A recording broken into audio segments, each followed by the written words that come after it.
താത്ത നമ്മക്കൊന്നാ മരുന്ന് കുടിച്ചാ ഇമ്മടെ വന്ന അമ്മാക്കാൻ ചായ കൊടുക്കട്ടോ നഞ്ഞി. സുബൈദ ഇജേ കാക്കൂന്റെ കാര്യങ്ങളൊന്ന് നോക്കണട്ടോ. അതൊക്കെ ഞാൻ നോക്കണ്ട് താത്ത. അന്നെ ഞങ്ങളെ ഇവിടുത്തെ ഒരു പണിക്കാരിയായിട്ടല്ല കണ്ടിക്കണത്, നല്ല കൂടപ്പറപ്പ് പോലെ ആയിട്ടാണ്. ഇവിടെ കൊറേ എണ്ണം വന്നു, ഒന്നിനെയും കുടിച്ചില്ല. പക്ഷെ എന്തോന്നാവോ അന്നക്ക് നല്ലോണം പിടിച്ചു.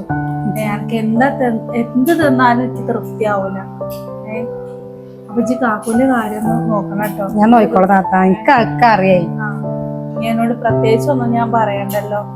ഞാൻ നോക്കിക്കോണ്ടട്ടോ. ഉമ്മച്ചിന്റെ കുട്ടികൾക്ക് സുബൈദാത്താൻ ഇഷ്ടായോ? നല്ല താത്തേ, പറയണൊക്കെ ചെയ്തു തരും. നിങ്ങള് ഓരോന്ന് പറഞ്ഞാണ്ടേ താത്താനെ ബുദ്ധിമുട്ടിക്കരുത്. എന്നെ നോക്കാൻ വന്നാണ് താത്ത, അപ്പൊ നിങ്ങളെ നോക്കേണ്ടി വരും. എന്താ ചെയ്യുന്നത്? കുളിയൊക്കെ കഴിഞ്ഞോ? എവിടെ സുബൈദ? എവിടെ?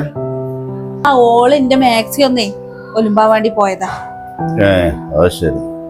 എത്തപ്പോ ഓള് വന്നതിന്റെ ശേഷം എനിക്കെന്താ ഇഷ്ടപ്പെട്ടോ? സാധാരണ ഇപ്പോ ഒരുവിധ ആളുകളൊന്നും എനിക്ക് പറ്റലില്ലല്ലോ. അപ്പൊ എന്റെ കുട്ടികളെ അഭിപ്രായത്താ നിനക്ക് പറ്റിയ താത്താനെ? ഓർക്കിപ്പോ താത്താനെ മതി എല്ലാത്തിനും.